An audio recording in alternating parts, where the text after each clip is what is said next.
You know that iconic speech, Jim Mora. Playoffs.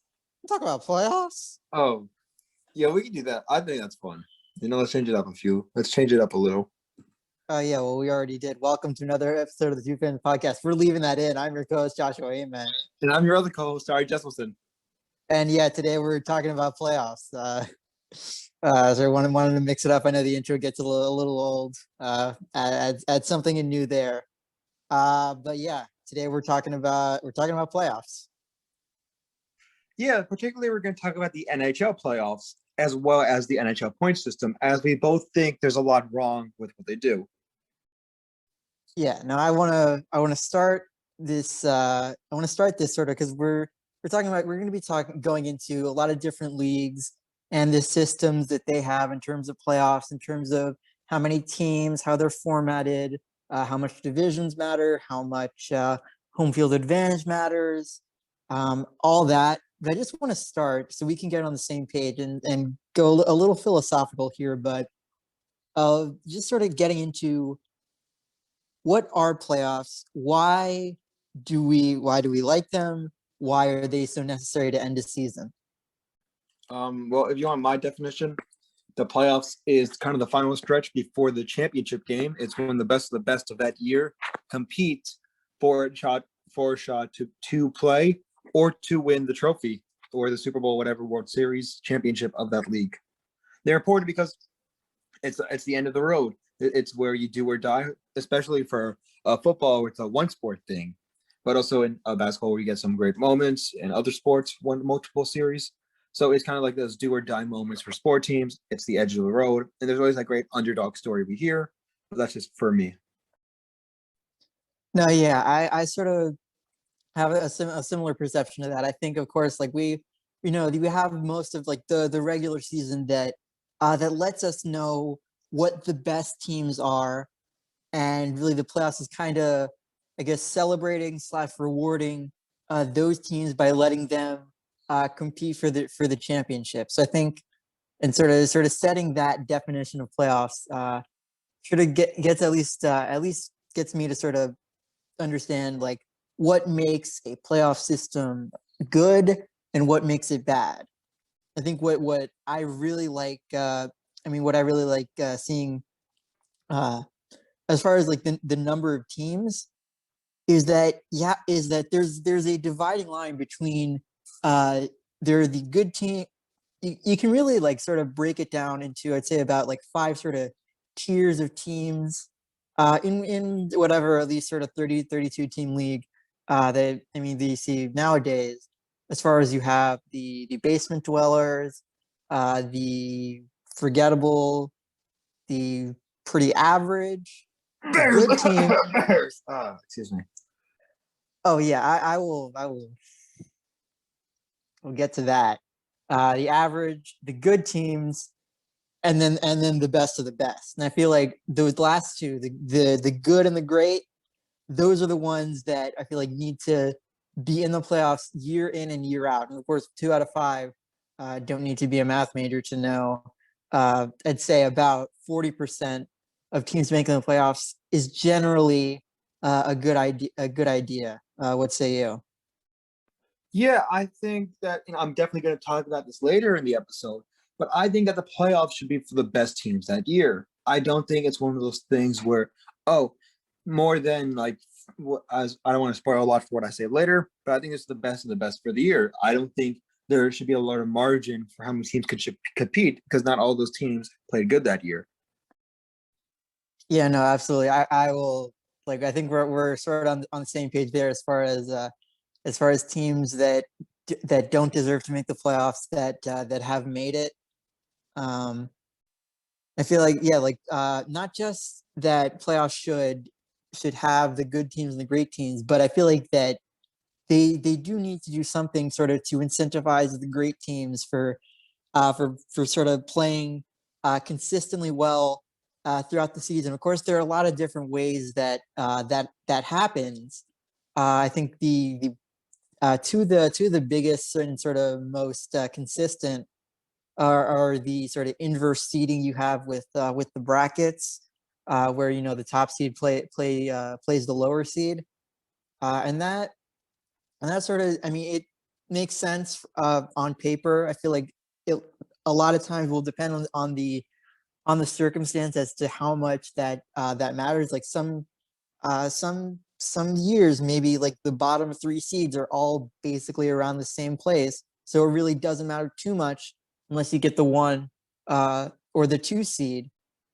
And that's where sort of when you get to some of the later rounds, one of the things, of course, they do uh, is, of course, give the higher seed home field, home court advantage. Yeah, which I think really works. The more games you win, the easier, quote unquote, your schedule should be. You should obviously have home field advantage if you are like the number one seed or number two seed. So I do have to agree that yeah, if you win more games, you get quote unquote easier road. You know, I do like that to some extent. As far as home field advantage, though, I feel like in some cases that may not be sort of enough of an incentive. And I know like some people are like, wait, what are you talking about? Like in some sports, I get it. It totally makes sense. Like in baseball, where you have sort of the last licks, like yeah, four times, that can be helpful. For football, with how much we know that crowds can influence a game. I get it. But I mean, we just saw this past summer with the NBA and NHL each having their own bubbles, no fans, meaning that home court, home ice advantage uh, basically didn't exist. I think yeah, within those playoffs themselves, the NHL of the 15 different matchups they had, does not including the qualifiers because there were even more upsets there. But 4 out of 15 times the lower seed beat the higher seed. In the NBA, it was 5 out of 15 times.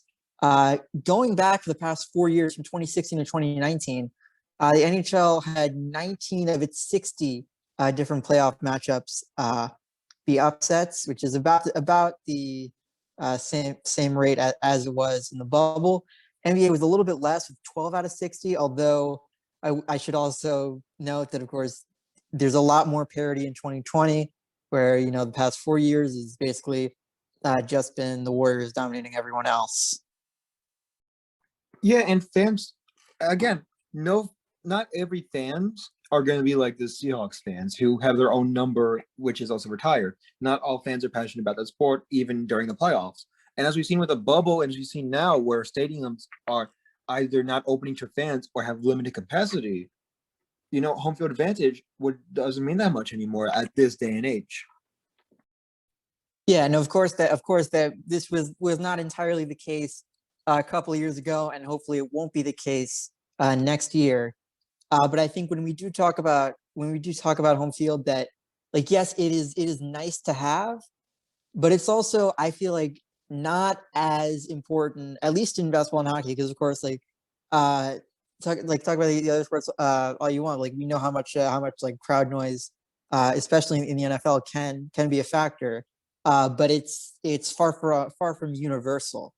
Another thing that I don't really like about home field advantage, and this is kind of NBA specific, that I've just like not liked for a while, and just want to get it off my chest. The sort of 2-3-2 home and away format, where basically the higher seed gets the first two games at home, the next three on the road, and then the last two, if necessary, at home. Yeah, that is, in just all honesty, that's kind of stupid because at this point, it kind of seems like the the lower seeded team has more of the advantage because all they have to do is hold out one game, and the last three of the five are going to be at your stadium. It really kind of feels like yeah, you're advantaging to the lower ranked team. Yeah, absolutely. That was pretty much exactly what I was gonna say. Where, like, the road team is just at such an advantage, where you steal just one of the two of the first two games where you're on the road, then you can just win at home and close out the series before game six, and that just doesn't sit well with me at all.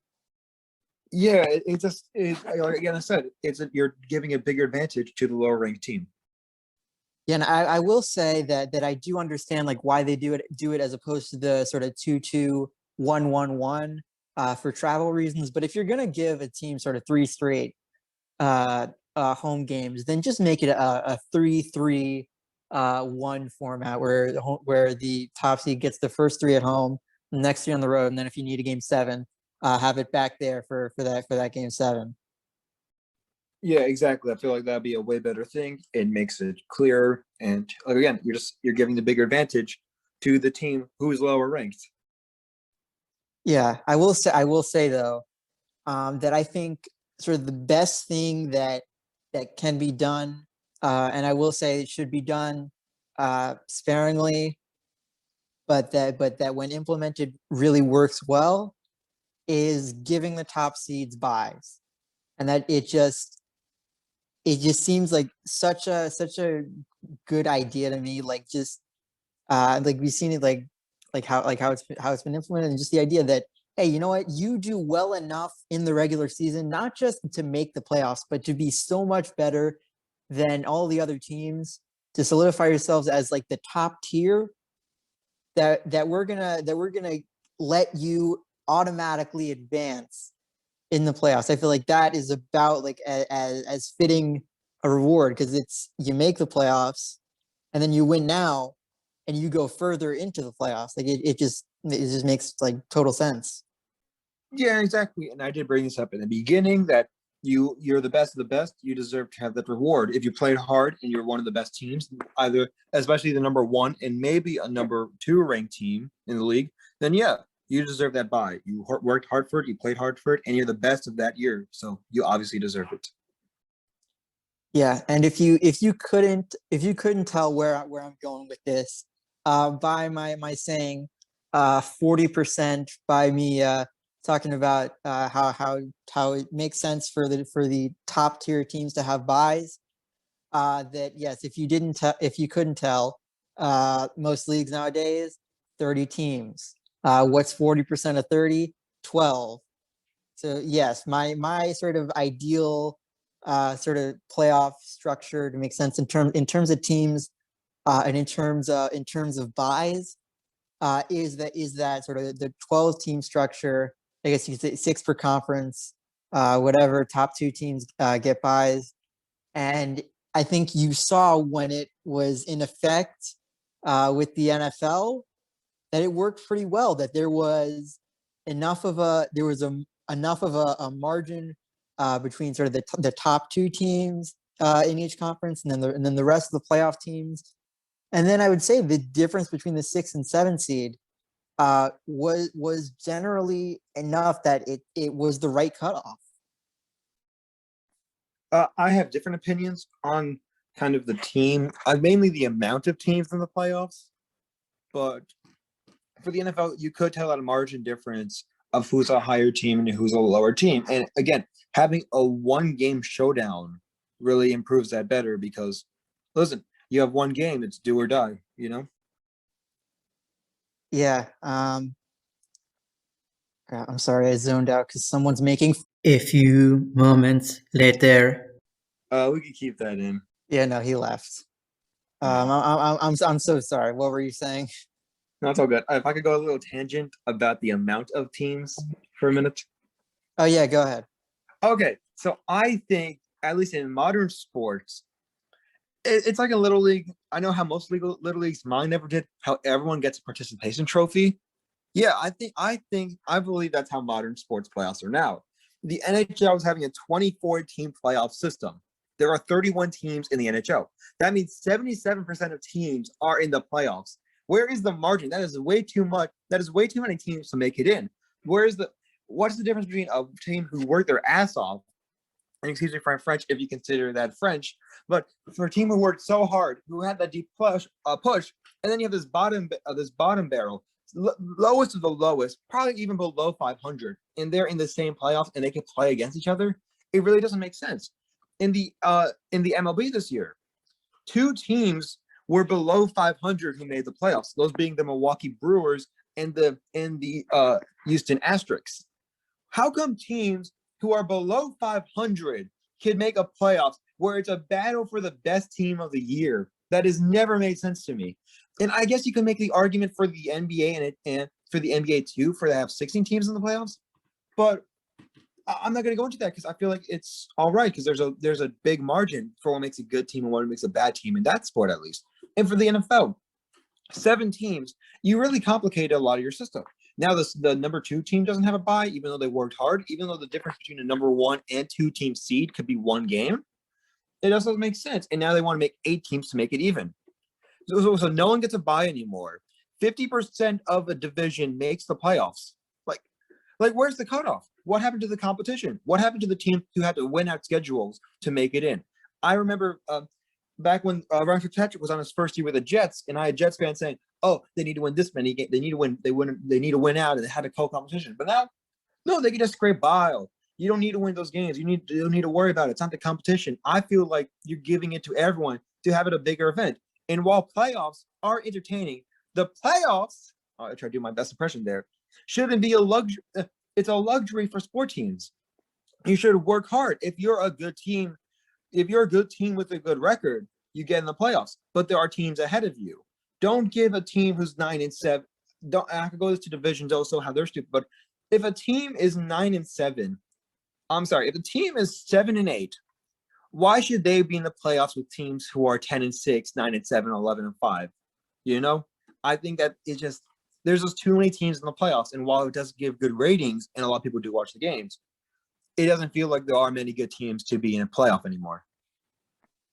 Dude, you're stealing every single piece of material I have for my own rant. You're no, I agree with all of that. I feel like, especially when I said, like, as far as playoffs should be a reward rather than sort of a given. So when more than half of the league makes the playoffs, both in the NBA, the NHL, and this past year in the MLB, it just doesn't work. Like, you can literally go 500 and get into the playoffs just fine. Like you mentioned, the Houston and Milwaukee both made the playoffs despite being 2 games below 500.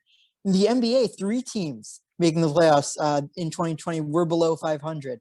The Brooklyn Nets were 2 games below 500. The Portland Trailblazers were 4 games below 500. And the Orlando Magic made the playoffs despite being 7 games below 500. It just, with the system doesn't work, especially when you consider that once they make the playoffs, they have to win just as many games as the 1 seed in order to win a championship. Yeah, it's just, I said this before again. Why are you're basically giving a thumbs up, the cookie, and the pat on the back to a bottom barrel, and you're giving the same reward to a team who's the number 1. You know, and I get why you're in the bubble last year and rules were different, and I get that. But for the Orlando Magic, 7 games behind 500, why should they compete? There is no reason for them to get to the playoffs. Yeah, no, absolutely not. And I feel like, again, like I said, with the 12-team format, with a 6 teams per conference, all those teams below 500, they're out of the playoffs. You have only good teams remaining. You have the top 2 seeds who worked so hard during the regular season.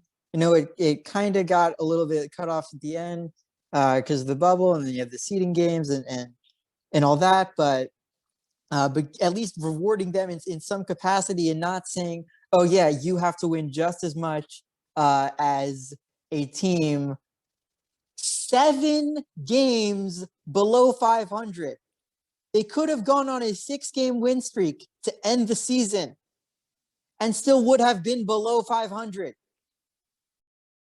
Yeah, and for the NBA and NHL for team and MLB, I guess also, it's not like the NFL where division winners get an automatic spot, which I think is stupid. Also, we can go into more details because it's a major loophole. It's not something like that where a leader in a division or a conference wins against an automatic spot. You don't need so many teams to be in it.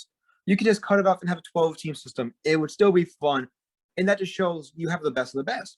And while the underdog stories may not be so incredible, when was the last time an underdog story was incredible? You know? Yeah, I'll tell you I'll tell you a bit later when we talk about the NHL. A bit of a real underdog story. But we'll get to that later. Uh, but I wanna talk a little bit first just with the NBA. Another thing that reducing the playoffs does is that the NBA playoffs, like however big a basketball fan you are, you can't deny that it just seems to drag on and on. And having best of seven series throughout, even like in a sport like basketball where you barely ever see the same team twice. I just think in the early rounds, it's not necessary between like the 1 and 8 seed, 2 and 7 seed. Yeah, it makes like for the 4 and 5 seed a fun battle every now and then, but that just wears them down so much that by the time you get to the like to the conference final or the finals, they're just drained.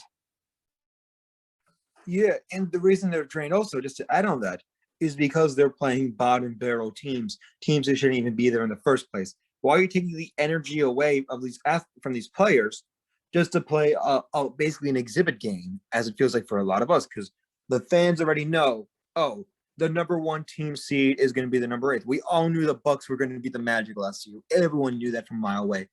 Everyone knew it was going to be a sweep, and there was no point in that game. But you're taking away the energy and the time from all those people because you would rather see the Bucks, whether you'd rather see the Bucks and the Magic play instead of, I don't know, maybe like the Bucks and the 76ers play. You could still have the top seed play the lowest seed. That way you cut the time, you cut so many games. In 7 games, if every single game for one team goes to 7 games, not everyone's gonna watch it. I know I personally I don't really watch sports honestly. As someone who runs a sports podcast, I don't really have the time to watch a 7 series team. I don't even watch that much sports in general, besides like outside championship games. So it annoys me when I have to clear a schedule just because I have to watch a 1 versus 8 team seed go into game 6. You're wasting everyone's time. You're wasting potential great matchups. And while they do have some moments like the Luka shot, like the Luka playoff shots, you're really not missing much outside of that. For every Luka shot, there's like a million other things that never went well. No, yeah, and that's another thing that sort of giving top teams buys that just helps so much, gives them the rest that they don't need to play that first round, and it just it I mean as far as the future entertainment value goes, it just makes so much sense to me. But I want to move to the NFL because they had it right for so long. 12 teams, 4 buys. I will say I would have liked the bracket to not like reseed at the second round because I feel like it gives the lower seeds a little bit more of a disadvantage. But that's a pretty minor point. I feel like the one thing that the old NFL format got wrong was the emphasis on divisions. Oh, you just opened a barrel. You just opened another barrel, but yeah. Oh yeah, I know. You know what? You No, go first. no, You go no, first. no. Take this. Take this. I don't have as much to say on this. Okay. It goes back to my thing. Thank you for letting me take this. This might be a little time, but it goes back to my thing of a lot of these teams, especially in NFC East, where teams are scraping by.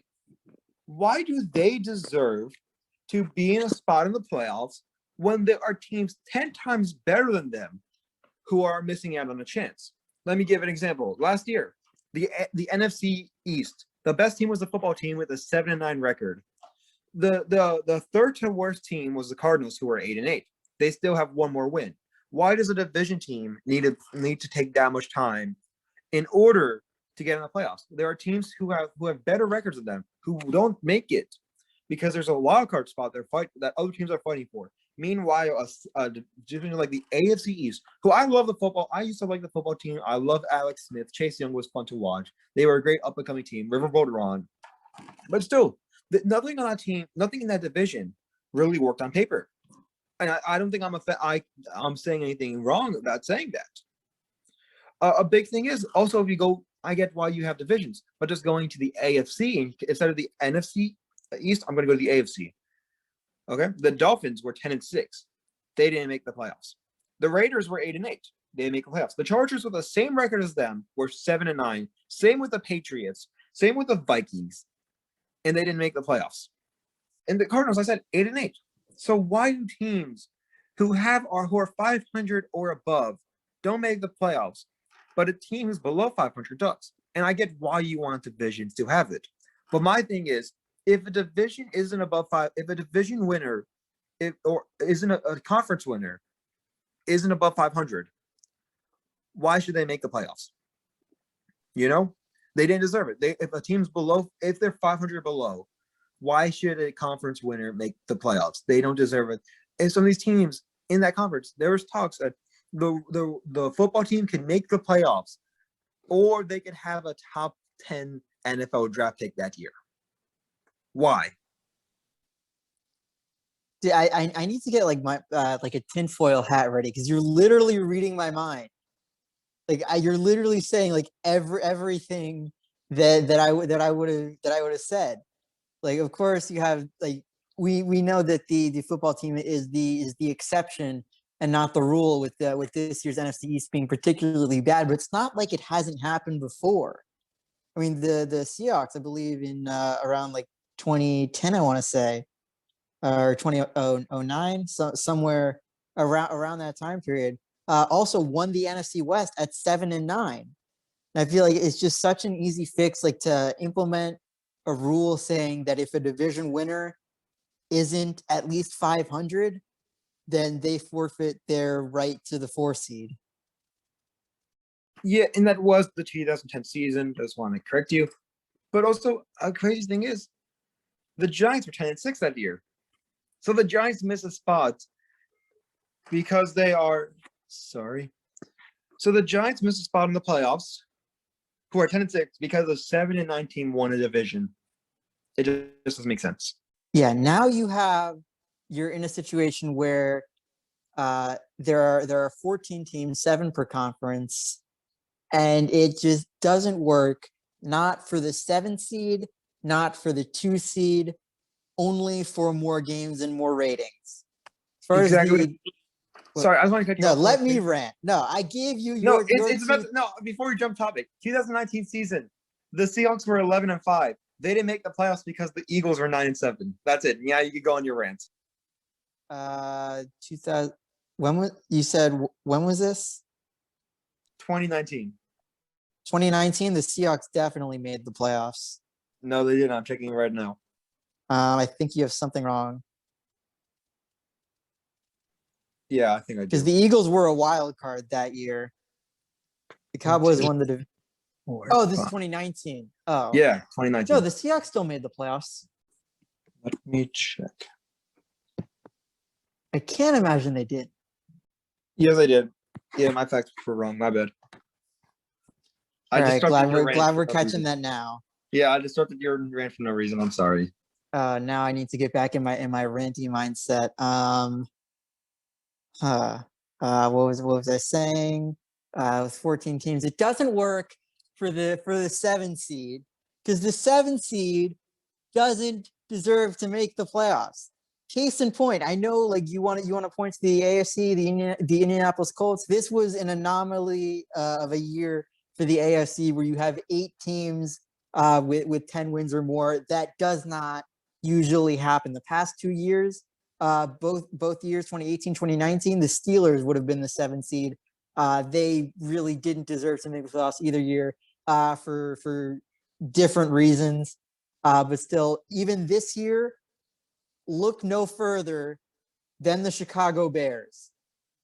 Nobody, and I tell you, nobody, not even Bears fans, can try to justify that they were a team that deserved to be in the playoffs whatsoever.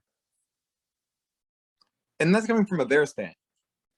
Yeah, and then it also doesn't really, as far as what it does with taking away the 2 seeds by, is what it does, like kind of what we said with the 1 versus 8 seed. It gives us a matchup that we really know what's going to happen, and all it does is just waste energy And another thing it does, and this is the reason why I sort of hate how they give emphasis to division winners so much, is that it puts so much emphasis on the conference one seed because they're the only team that gets a bye, no other. And I feel like that's just too much for like such a drop between the one and the two seed. The 2 and 3 I get because neither of them you can say are the best team in the conference, but there was like enough of you had a solidified sort of top tier and then the rest of the playoff teams. And now you just have the number one seed gets so much of an easier path to the Super Bowl.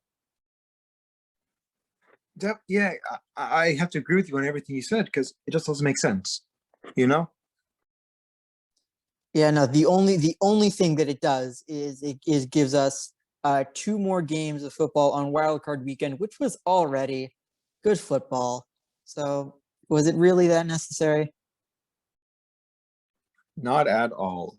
Yeah. Let's move now from leagues that now have too many teams in the playoffs to a league that I think has a little bit too few. In the MLB, I know they're notoriously sort of an exclusive club in the playoffs. Of course, they recently expanded this decade to 10 teams. But even then, I do have a problem there as far as the wild card game goes. The one game elimination, I can get it if you want to do it in the NBA or the NHL. It makes perfect sense in the NFL. But at the MLB, you're playing 162 games a season, 3-game series basically throughout the whole season, and you want to put two of the best teams seasons on one game. It just doesn't work for me.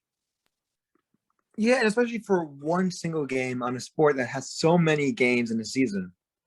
Why? You can easily make it a 3-game series. And for the rest of the MLB, it's a jump from 1 game to 5 games to 7 games. It would be more naturally to have it a 3-5-7 split.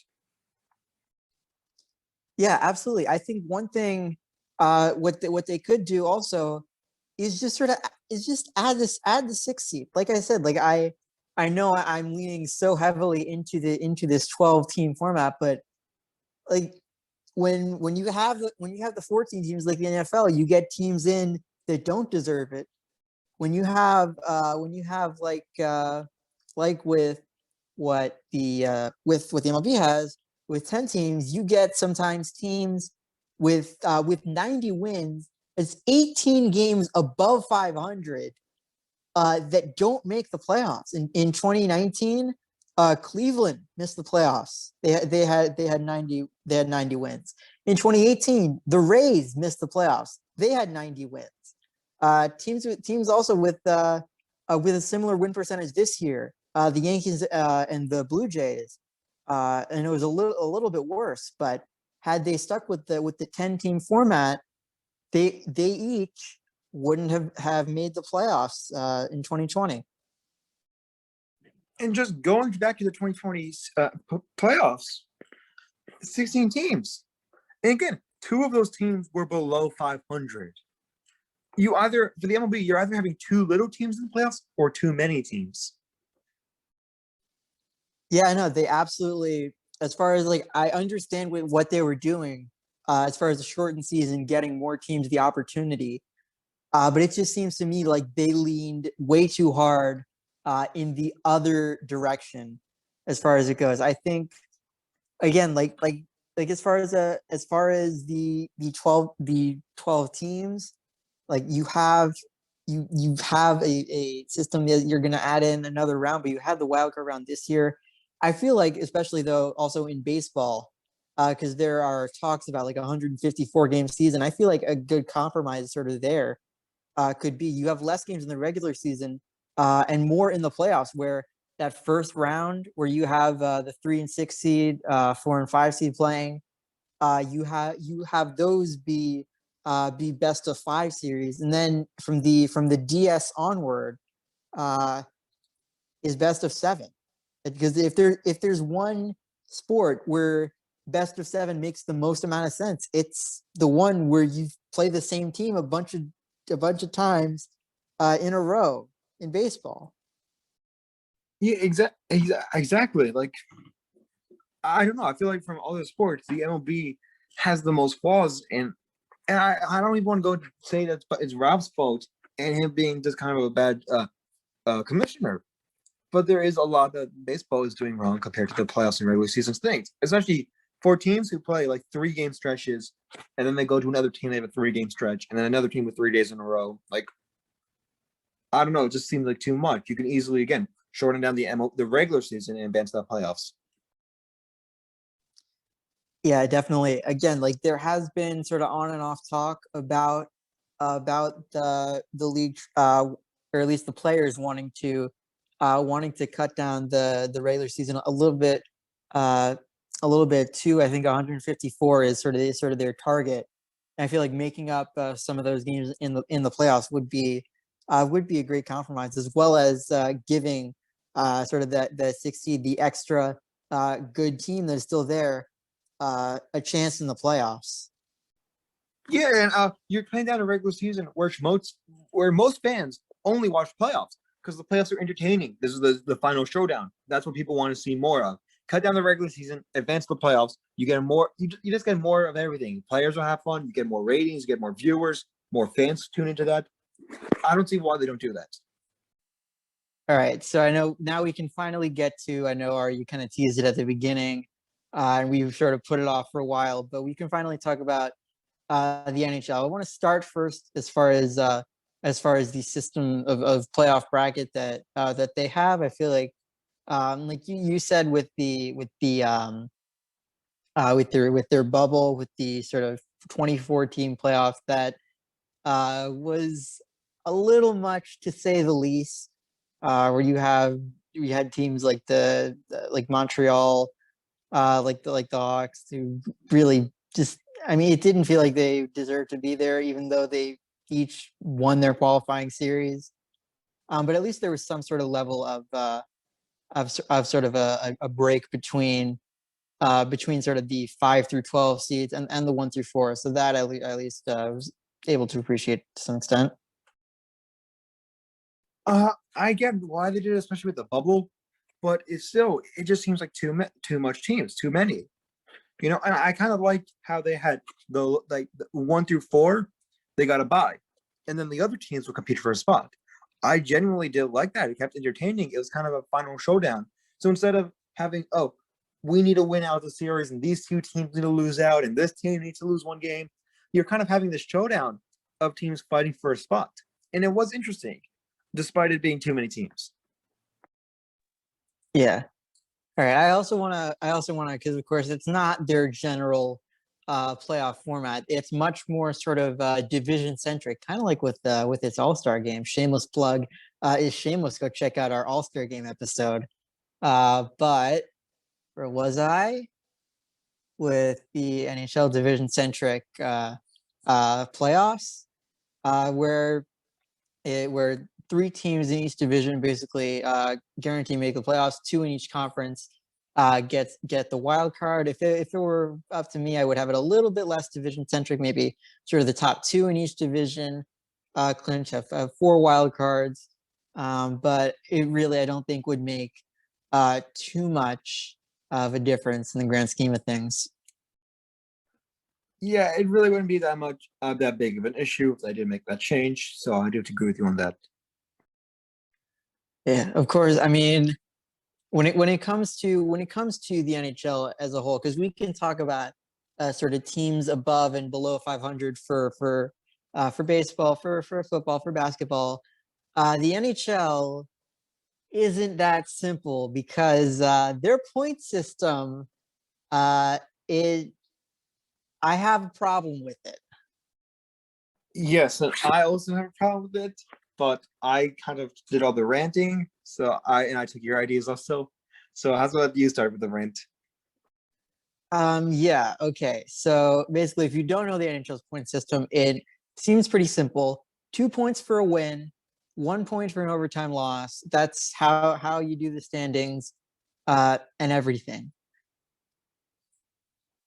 Problems come when you look at sort of how imbalanced it is, I guess, for lack of a better word. When it comes to sort of teams, the fact that you get half of a win for losing a game in overtime tells you that teams, some sort of lower teams, when they can go into a game, they don't have to go into a game wanting to win just to take it to overtime, get the point.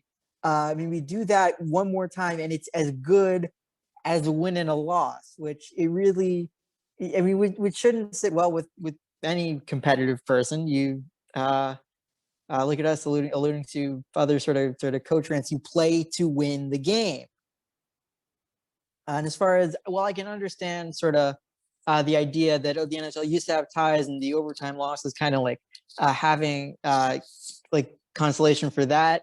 As far as if you want to reward a team for losing a game in overtime, I feel like you have to have that same sort of difference for losing a game in overtime and regulation as you do for winning a game in overtime and regulation. Right now, there isn't any. I feel like that sort of imbalance over there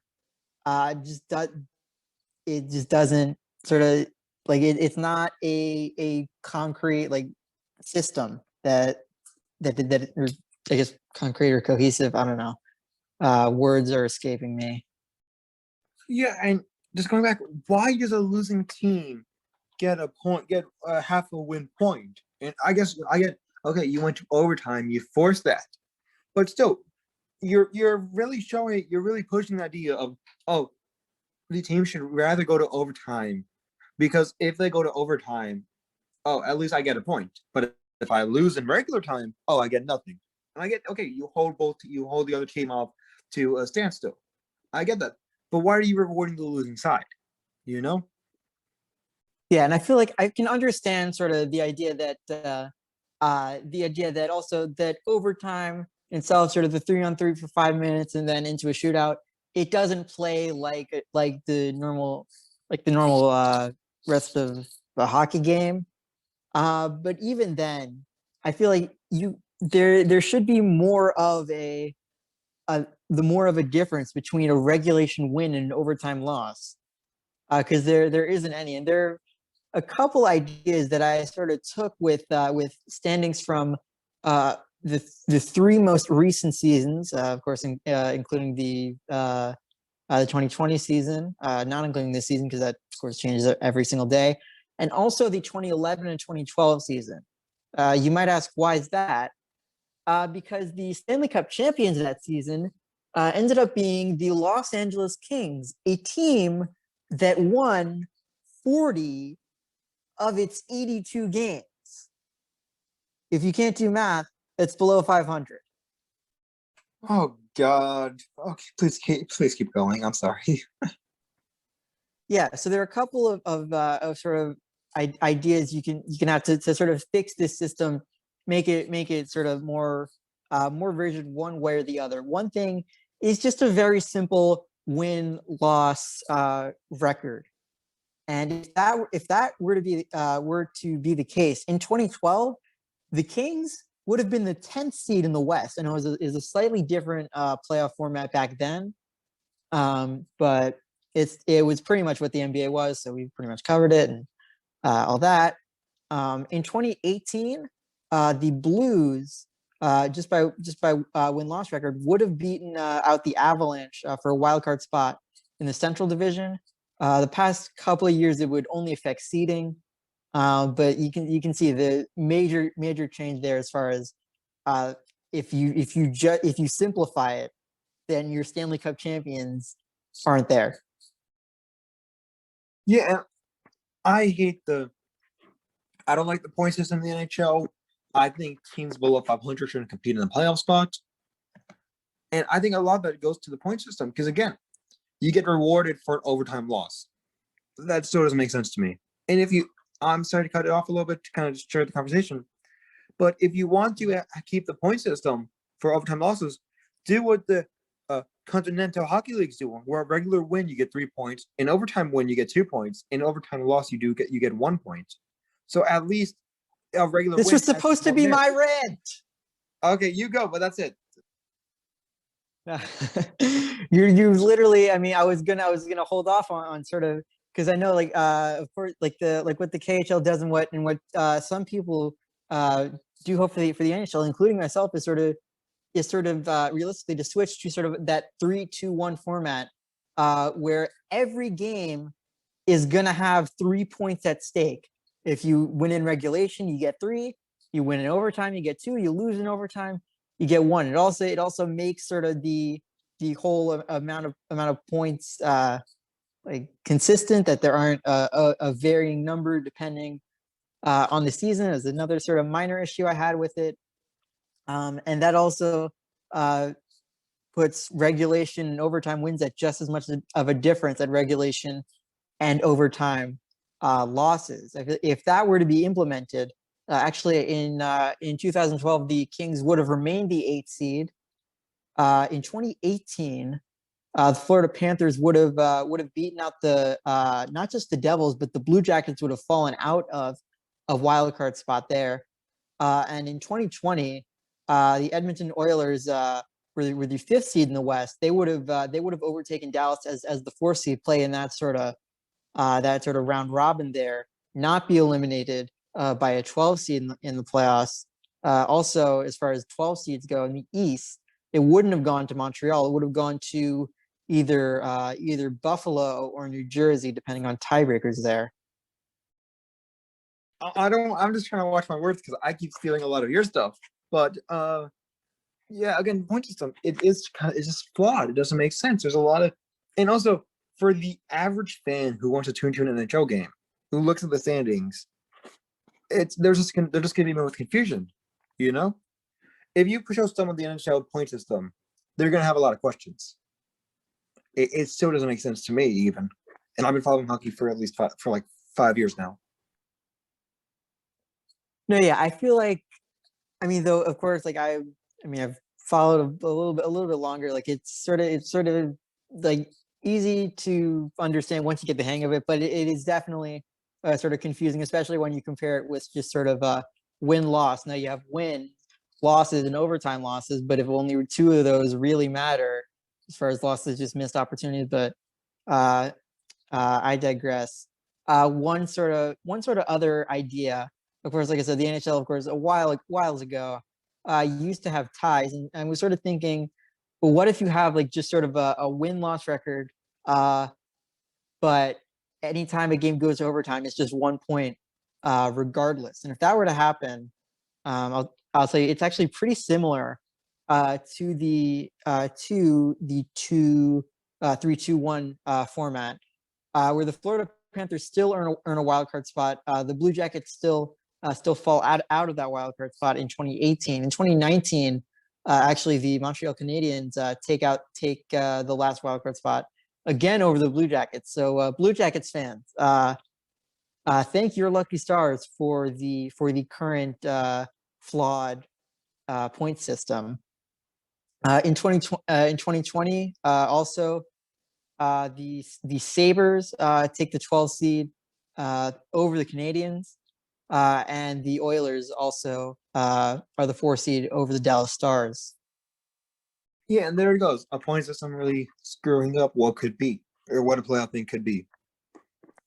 Yeah, and it just goes to show you like just how much when you take into account like wins and losses. And I know, of course, other leagues have like extra innings and overtime, and games do go to that, but it's certainly, of course, not as frequent as the NHL, where teams will pretty much have sort of 10-12 overtime losses in a season, probably the same similar number of overtime wins. We're basically like more quarter or third, somewhere around that, of their games do go to overtime.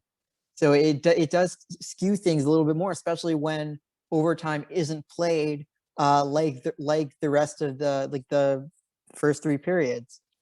So it just goes to like just how much as just not even affecting the games themselves, but just the measure by which teams make the playoffs skews up everything. Definitely, there's a whole lot of complications. There's just a whole lot wrong with how the system works, and that's all I can say for it. That there's just a lot wrong, and that that they really need to improve what's happening with it. Yeah, and it could be with just simplifying it with win-loss. It could be by implementing the 3-2-1. It really all I care is that it is consistent with itself, that it values regulation and overtime. If there's a difference there, have it consistent. If there's no difference there, have it consistent. With that, we will give you our consistent outro. Thank you so much. Wait, no, did I miss something again? I just have final wordings. Oh no, okay. Yeah, so happy Mario Day, everyone. So you get the date. As a percent, I just have to say that. And what's it called? If you agree with our opinions, hit that like button. That's it. That's you can go. Yeah, okay, yeah, you can. And you can also, if you have any questions, comments, or something you want us to talk about, you can always email us at 2fanspodcast@gmail.com, number 2 fanspodcast@gmail.com. So thank you so much for listening to us and bearing with us. We do this every single day, Monday through Thursday. So Spotify, Anchor, YouTube, wherever you get your podcast. So until next time, we will talk to you then.